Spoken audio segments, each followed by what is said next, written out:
Hey everyone, and welcome. So, you've spent time managing users in SQL databases, and now you're jumping into the world of MongoDB. Well, you've come to the right place. Today, we're going to get hands-on with the basics of user management in Mongo.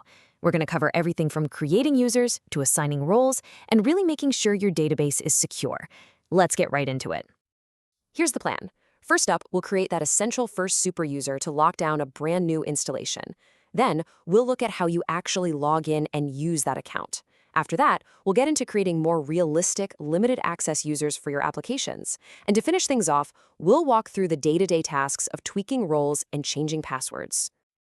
All right, first things first. You've just spun up a new MongoDB instance, and by default, it's completely open.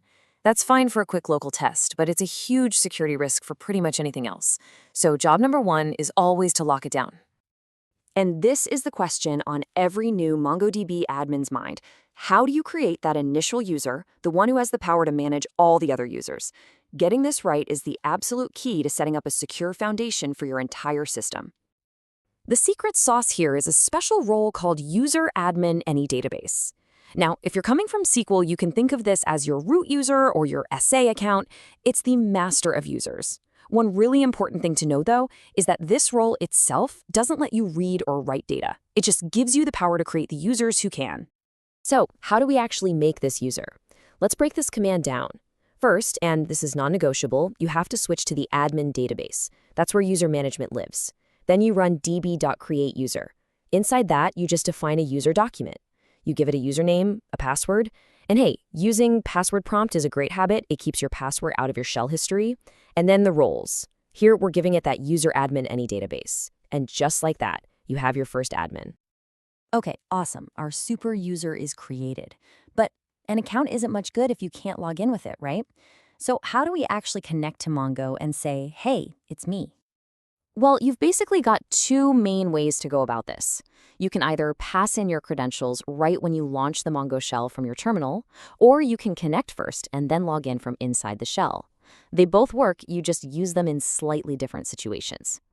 So this is method one, right from the command line. Use a few flags. -username is obvious. The -password flag will then prompt you to type it in securely. And then there's the really important one, -authentication database. You have to tell MongoDB which database your user account lives in. Since we made our superuser in the admin database, that's what we put here. Honestly, this is probably the number one thing that trips people up when they're starting out. Method two is for when you're already inside the shell. Maybe you connected without logging in. All you have to do is switch to the correct authentication database, admin in our case, and run the db.auth command. Just pass in your username and password, and you're in. It's as simple as that. Now, let's be real. Giving your application superuser access is just a terrible idea. It's like giving the mail carrier the master key to your entire apartment building. You really want to create users that have just enough permission to do their job and absolutely nothing more. And that brings us to what's probably the most common task you'll do. Your new e-commerce app needs to read and write product info in the products DB. It has zero reason to ever touch your user database or anything else. So how do we create a user just for that? Luckily, MongoDB comes with a bunch of handy built-in roles. You can think of them as ready-made permission templates. The read and read-write roles are the ones you're going to use all the time. For all my SQL folks out there, this is basically like having grant_select or grant_select insert update all bundled up for you. Okay, let's look at the command to create this app user. Notice the really important differences from before. First, we switch to the database where the user is actually going to do its work, products DB. Then, inside the createUser command, we assign the read-write role, but we specifically scope it to the products DB. This is the key. This app user can now create, read, update, and delete documents, but only inside that one database. But, things change. Applications evolve. A user that only needed to read data yesterday might suddenly need to write data today. So you've got to know how to change a user's permissions on the fly without deleting and recreating them every single time.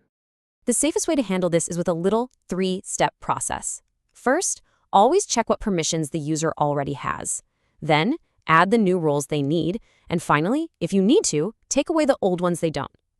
Let's look at the commands for each of those. Step 1 is just checking your work before you start. The db.getUser command is your friend here. Just give it the username and it'll spit out a document with all the info about that user, including all their current roles. It's a perfect little sanity check. Now, let's say our app also needs to be able to read from a separate inventory DB. For that, we use db.grantRolesToUser. You tell it which user, in this case app user, and then you give it an array of the new roles you want to add. So here we're adding the read role on the inventory DB. The user keeps all their old permissions and gets this new one on top. And what if we want to reverse that? Maybe we want to take away their write access to the product's database. Well, we can use db.revokeRolesFromUser. The syntax is pretty much identical to granting roles. Just specify the user and give it an array of the roles you want to remove. Easy. And finally, let's hit one of the most basic but most critical user management tasks there is, changing a password. Whether it's part of a regular security policy or because a password got leaked, you need to know how to do this fast. And thankfully, MongoDB makes this incredibly simple. There's a dedicated command just for this, db.changeUserPassword. All you do is pass in the username you want to change and the new password. And again, using password prompt here is just smart security. And there you have it. That was a quick tour of the essential commands for user management.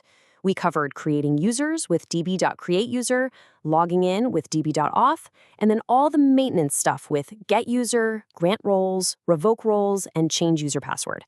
This is really the core toolkit you'll need for day-to-day userAdmin in MongoDB. So we've seen how to use those handy built-in roles. You can now control who has access to which database. But what if you need to get more specific? What if you want to let a user update a document but never, ever delete one? Well, that's where you go beyond the built-in stuff and create your own custom roles. And that's a whole other level of power, and a topic for another explainer. I really hope you found this breakdown useful. If you did, do me a favor and hit that like button, share it with someone who might need it, and of course, subscribe for more deep dives into topics like this. Thanks so much for watching.